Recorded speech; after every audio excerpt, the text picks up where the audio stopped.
1984 में सिखों का नरसंहार हुआ था। अब 41 साल के बाद कांग्रेस नेता सज्जन कुमार को उसमें दोषी पाया गया। 41 साल के बाद दोषी किसने करार दिया है? डिस्ट्रिक्ट कोर्ट ने। और वो भी क्यों दोषी हो गए? क्योंकि हमने एक पीआईएल फाइल किया था कि सांसदों विधायकों का मुकदमा फास्ट ट्रैक करने के लिए, तेजी से चलाने के लिए एमएलए एमपी कोर्ट बननी चाहिए, और सज्जन कुमार का मुकदमा एमएलए एमपी कोर्ट में ट्रांसफर हो गया, इसलिए उनको 41 साल के बाद अब सजा हो गई है। बाकी लोगों का मुकदमा भगवान जाने कब तक चलता रहेगा। 1984 में जो बाकी लोग गुनहगार हैं उनका मुकदमा अभी खत्म नहीं हुआ, उनका चलता ही रहेगा, चलता ही रहेगा।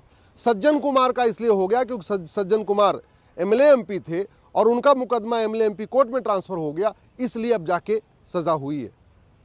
लेकिन सवाल यह है, कितने शर्म की बात है, 84 में जिन लोग नरसंहार में शामिल थे उनको सजा हो रही है 2025 में, 41 साल के बाद।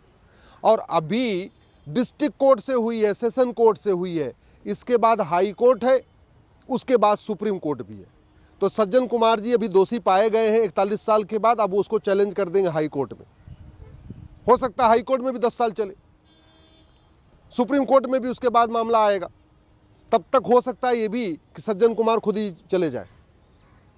इस देश में जो अपराध है, जो दंगा है, जो अराजकता है, उसका बहुत बड़ा कारण हमारा जुडिशियल सिस्टम है। अगर 84 में जो लोग दंगे किए थे, अगर 1 साल के अंदर उनको सजा हो गई होती तो हो सकता है 85-86 में कोई दंगा नहीं होता, हो सकता है 1990 में कोई दंगा नहीं होता, हो सकता है 92 में कोई दंगा नहीं होता, हो सकता है कार सेवकों को कोई जलाने की हिम्मत नहीं करता। लेकिन चूंकि 84 के दंगों को कुछ नहीं हुआ इतने बड़े नरसंहार में, तो उसके बाद दंगे होते गए, होते गए, होते गए। मैं पूरी जिम्मेदारी के साथ कहता हूं, 1 साल के अंदर सारे मुकदमों का फैसला हो सकता है। 1 साल के अंदर, 3 महीने के अंदर पुलिस जांच कंप्लीट कर सकती है, पूरी जांच 3 महीने के अंदर पुलिस कर सकती है। 3 महीने के अंदर डिस्ट्रिक्ट कोर्ट का फैसला आ सकता है, 3 महीने के अंदर हाई कोर्ट का फैसला आ सकता है, और 3 महीने के अंदर सुप्रीम कोर्ट का फैसला आ सकता है।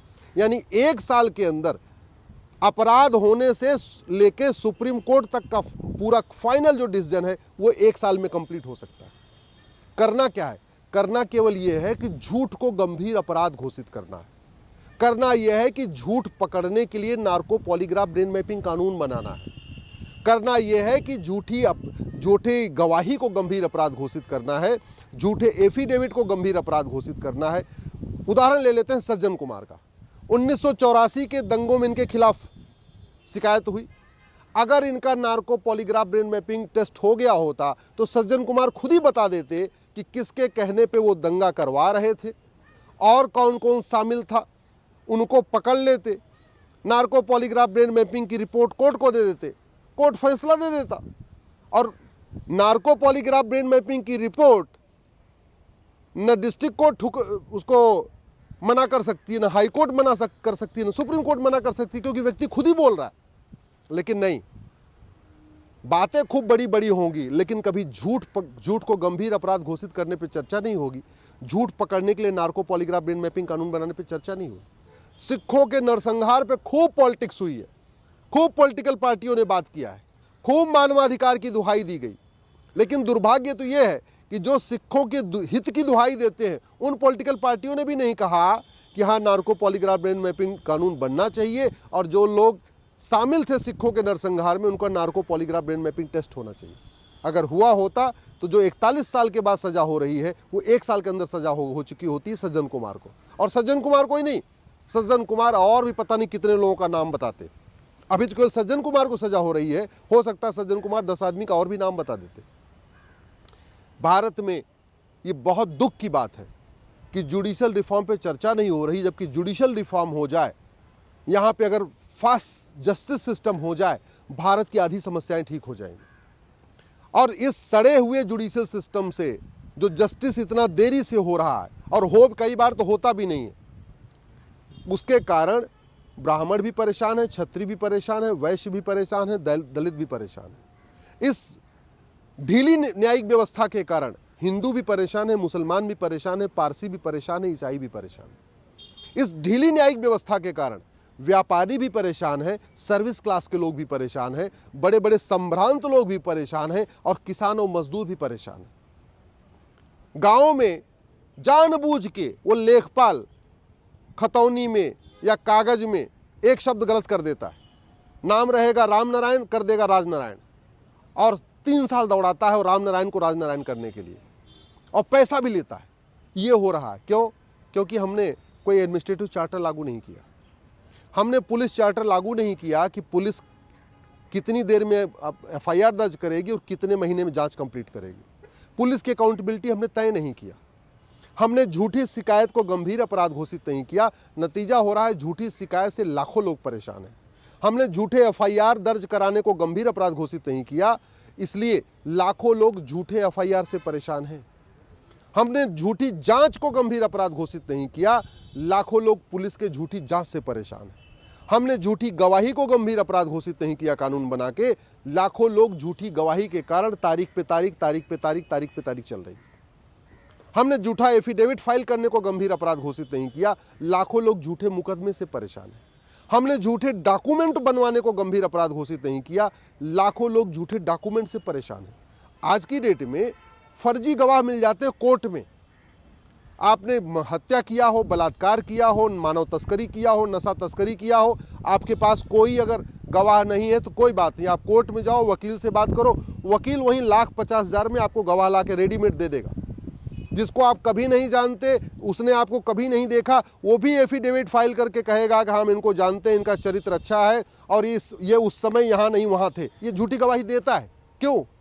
क्योंकि हमने झूठ पकड़ने के लिए हमने नार्को पॉलीग्राफ ब्रेन मैपिंग कानून बनाया नहीं।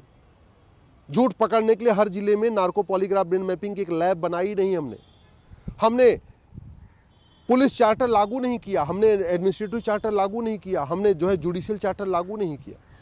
हमने न पुलिस की अकाउंटेबिलिटी तय किया कि अगर कोई झूठी जांच करेगा, झूठी चार्जशीट फाइल करेगा तो वो सजा देंगे।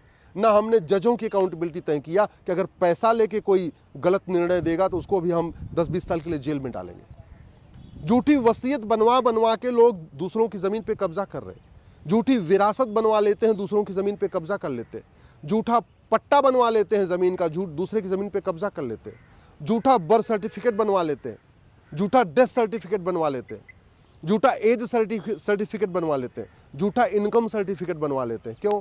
क्योंकि झूठा कागज़ बनवाना गंभीर अपराध नहीं। झूठा आधार बनवा लेते हैं, झूठा राशन कार्ड बनवा लेते हैं, झूठा ड्राइविंग लाइसेंस बनवा लेते हैं, सब कुछ बनवा लेते हैं। क्यों? क्योंकि फर्जी डॉक्यूमेंट बनाना और फर्जी डॉक्यूमेंट बनवाना ये गंभीर अपराध नहीं है।